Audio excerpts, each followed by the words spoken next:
আর একটা দোয়া শেখায় দেই, ইনশাআল্লাহ এই দোয়া করলে রিজিক তো বাড়বেই ইনশাআল্লাহ, আপনার যত ঋণ আছে ইনশাআল্লাহ আল্লাহ পাক শোধ করে দিবে। বিশ্বাস করলেন না? এই দোয়া শিখাই দিচ্ছি, এজন্য আমাকে হাদিয়া দেওয়া দরকার, স্পেশালি আমাকে এখন হাদিয়া দেওয়া দরকার। এটা গুরুত্বপূর্ণ দোয়া শিখাই দিচ্ছি। আলী রাদিয়াল্লাহু আনহু বলেছেন, কোন ব্যক্তির যদি পাহাড়ের সমানও ঋণ থাকে, এই দোয়া যদি আমল করে আল্লাহ পাক ওই ঋণও শোধ করে দিবেন ইনশাআল্লাহ।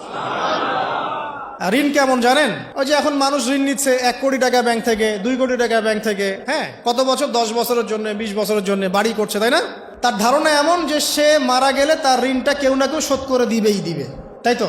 আর আল্লাহর রসুল কি বলছেন দেখেন, একজন মারা গেছেন, নবী সাল্লাল্লাহু আলাইহি ওয়াসাল্লামের সময় একজন মারা গেছেন, তো নবী করিম সাল্লাল্লাহু আলাইহি ওয়াসাল্লাম বলছেন, এই ব্যক্তির কি কোনো ঋণ আছে?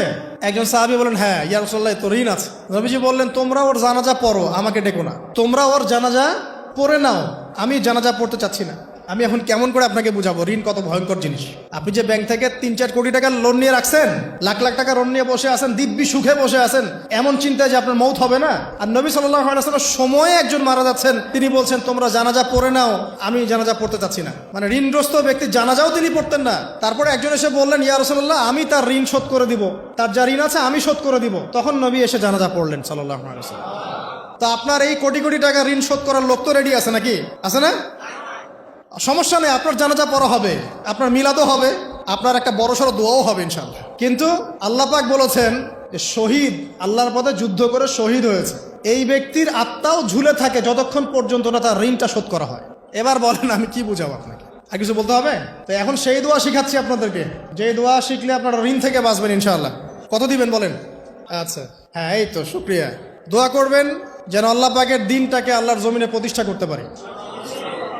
আমার সাথে বলেন, দোয়াটা হচ্ছে, আল্লাহুম্মা ইকফিনি বিহালালিকা আন হারামিকা ওয়া আগনিনি বিফদলিকা আম্মান সিওয়াকা।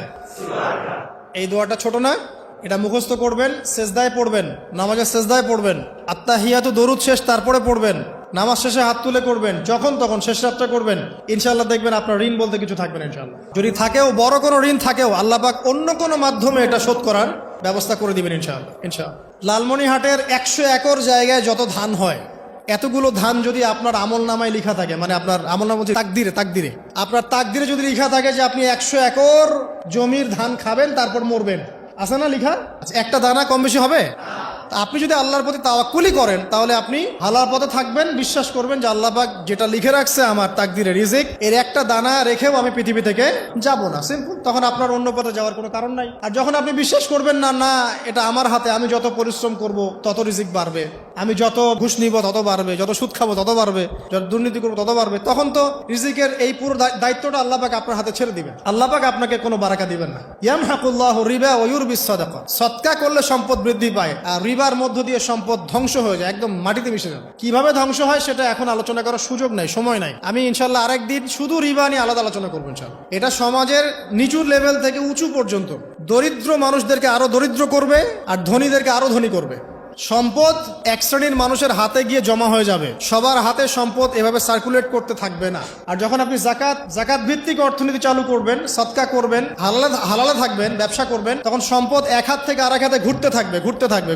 এটা এমনি বুঝবেন না, ইনশাআল্লাহ আরেকদিন বুঝাবো। আসেন, যে দারিদ্রতা দূর করতে চান, সচ্ছলতা চান, কয়েকটা কাজ করেন। এই যে বললাম, 1 নাম্বার সূরাতুল ওয়াকিয়া তেলাওয়াত করেন, 5 ওয়াক্ত নামাজ জামাতে পড়েন, ডেইলি কিছু সময়ের জন্য কোরআন তেলাওয়াত করেন, আর আল্লাহর কাছে রিজিক চান, জিকির বেশি বাড়ায় দেন। পারবেন না ইনশাআল্লাহ?